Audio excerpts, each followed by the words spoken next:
बोलो श्री सत्यनारायण भगवान की जय। राधे राधे मित्रों, आज मैं आपके लिए लेकर आई हूँ श्री सत्यनारायण व्रत की कथा। सत्यनारायण का व्रत प्रायः पूर्णमासी के दिन किया जाता है।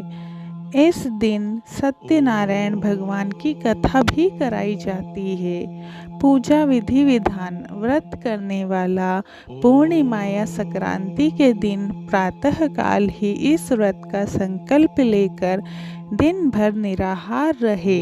सायंकाल स्नान करके श्रद्धापूर्वक श्री गणेश, गौरी, वरुण, विष्णु भगवान आदि देवताओं के पूजन की तैयारी करे। केले के खम्भों और आम के पत्तों के वंदनवारों से एक सुंदर मंडप सजाकर सुंदर चौकी पर सत्यनारायण भगवान की प्रतिमा स्थापित करे। पास ही कलश, गणेश जी और नवग्रह भी स्थापित करे तथा पुष्प जल हाथ में लेकर नारायण का ध्यान करे।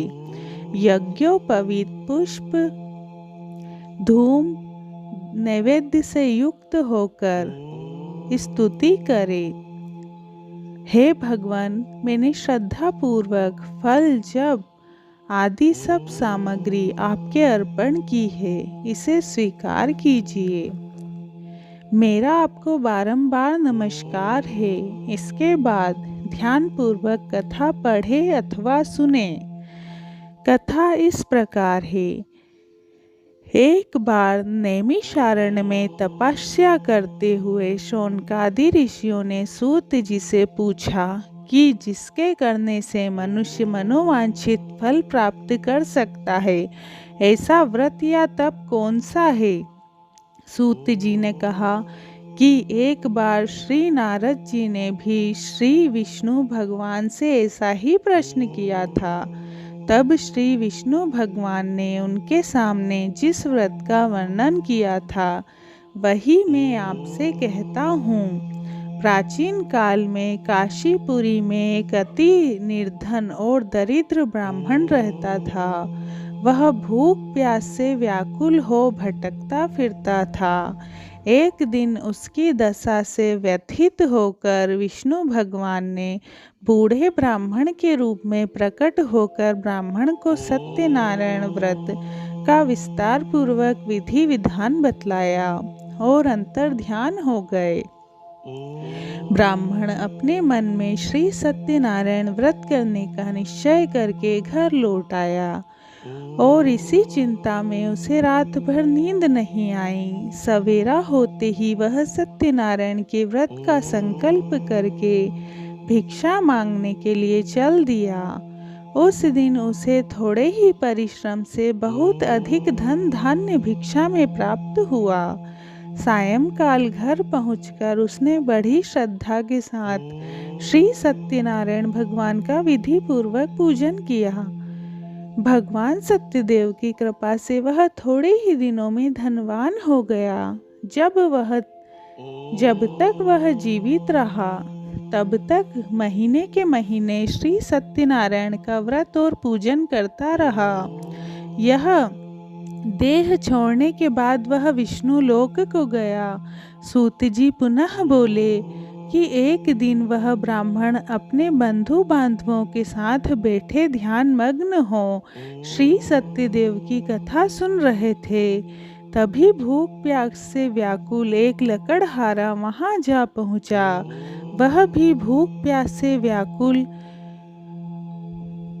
भूलकर कथा सुनने बैठ गया।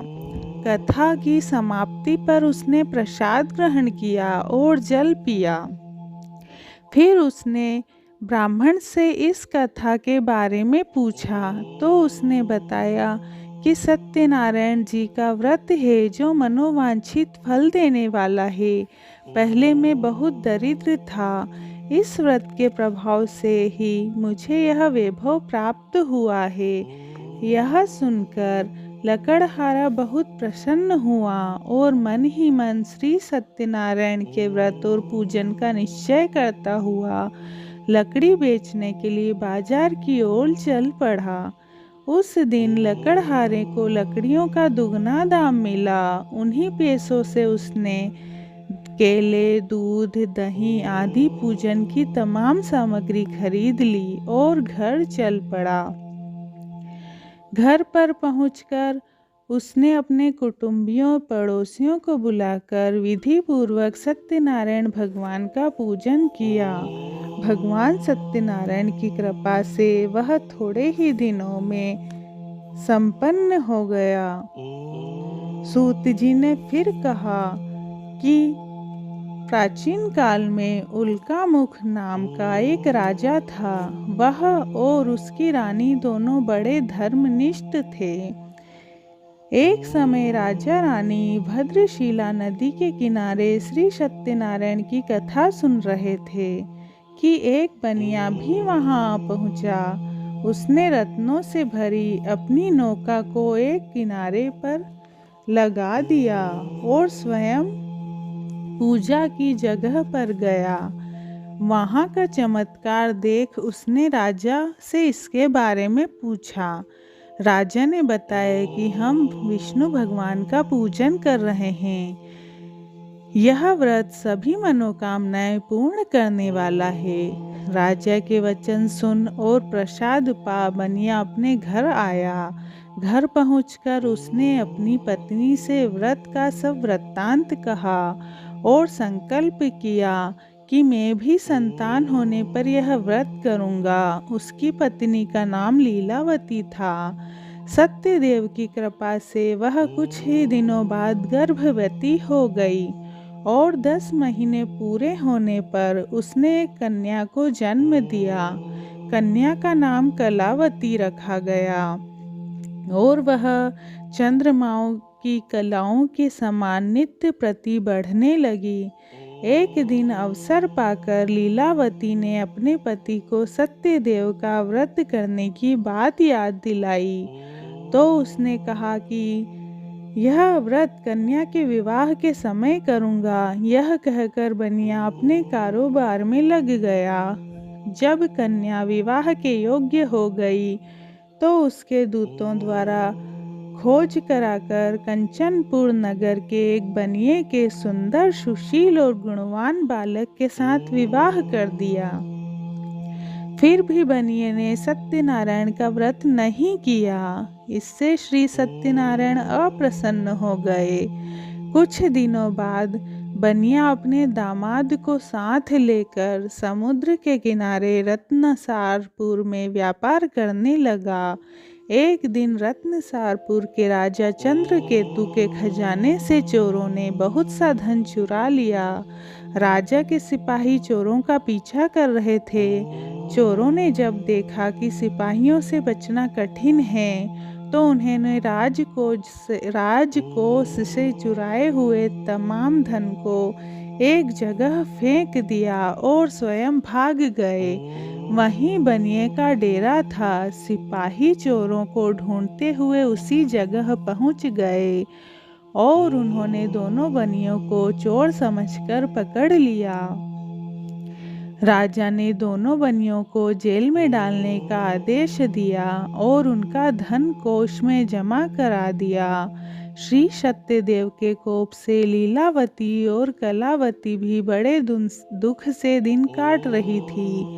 एक दिन कलावती भूख प्यास से बहुत व्याकुल होकर एक मंदिर में चली गई। वहां श्री सत्यनारायण भगवान की कथा हो रही थी। वहीं बैठकर उसने कथा सुनी। प्रसाद लेकर रात होने पर घर पहुंची।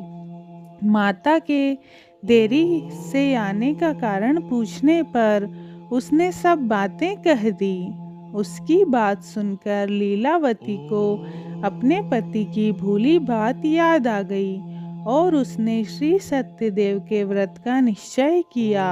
उसने अपने बंधु बांधवों को बुलाकर श्रद्धापूर्वक कथा सुनी और विनम्र भाव से आर्त होकर प्रार्थना की कि मेरे पति ने संकल्प करके भी जो आपका व्रत नहीं किया उसी से आप अप्रसन्न हुए थे। अब कृपा करके उनका अपराध क्षमा करें। लीलावती की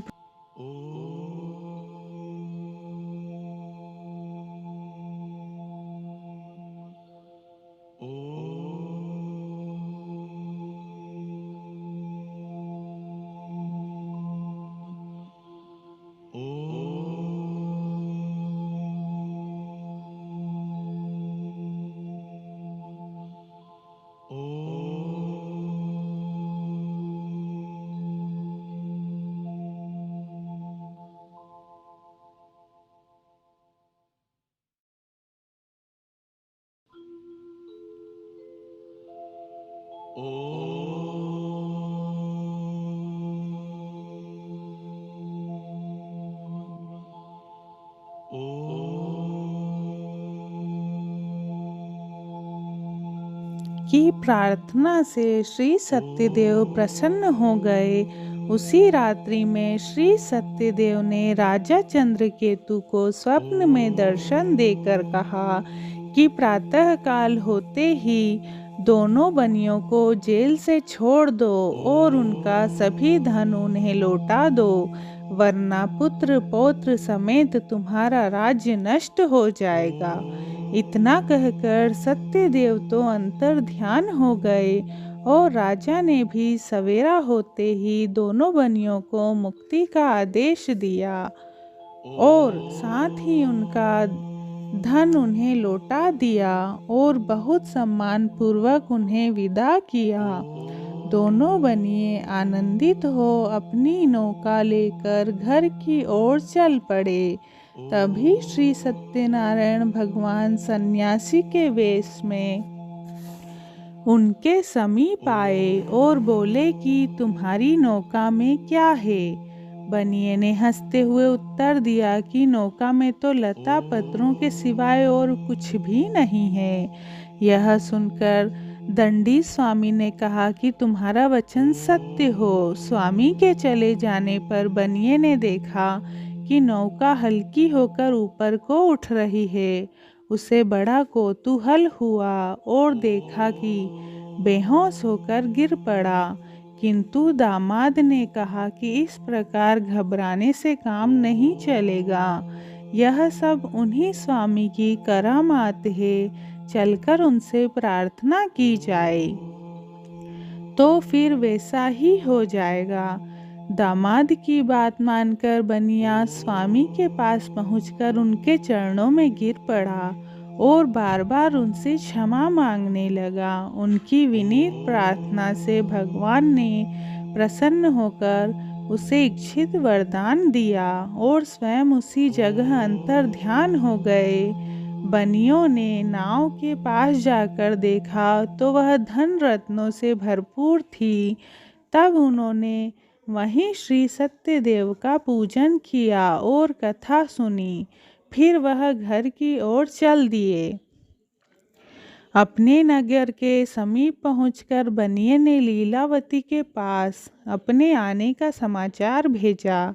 लीलावती उस समय श्री सत्यनारायण की कथा सुन रही थी। उसने अपनी पुत्री कलावती से कहा कि मैं तुम्हारे पति और पिता आ गए हैं, मैं उनके स्वागत के लिए चलती हूँ। तुम भी प्रसाद लेकर शीघ्र ही नदी तट पर पहुँच जाना। कलावती प्रसन्नता के कारण इतनी विमुग्ध हो गई कि वह कथा का प्रसाद लेना ही भूल गई और तुरंत ही नदी के तट की ओर दौड़ पड़ी। वह ज्यों ही नदी के किनारे पहुंची त्यों ही उसके पति समेत नौका जल में डूब गई। यह देख बनिया हाहाकार करके छाती पीटने लगा।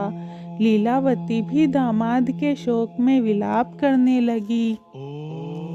कलावती अपने पति के खड़ाऊ लेकर सती होने को उद्यत हुई। तभी आकाशवाणी हुई कि हे वणिक, तेरी कन्या सत्यनारायण के प्रसाद का निरादर करके पति से मिलने के लिए आतुर होकर दौड़ी आई है। यदि वह प्रसाद लेकर फिर आए तो उसका पति जी उठेगा। यह सुन कलावती घर की ओर दौड़ गई और श्री सत्यनारायण का प्रसाद लेकर नदी के किनारे आई तो क्या देखती है कि उसके पति समेत नौका जल पर तैर रही है। यह देख बनिया भी प्रसन्न हो गया और अपने घर पहुंच गया। वह जब तक जीवित रहा तब तक श्री सत्यदेव का व्रत करता रहा तथा श्रद्धा पूर्वक कथा सुनता रहा। बोलो श्री सत्यदेव भगवान की जय। मित्रों, आपको यह कथा पसंद आई हो तो प्लीज़ चैनल को लाइक एंड सब्सक्राइब जरूर करें। धन्यवाद। राधे राधे।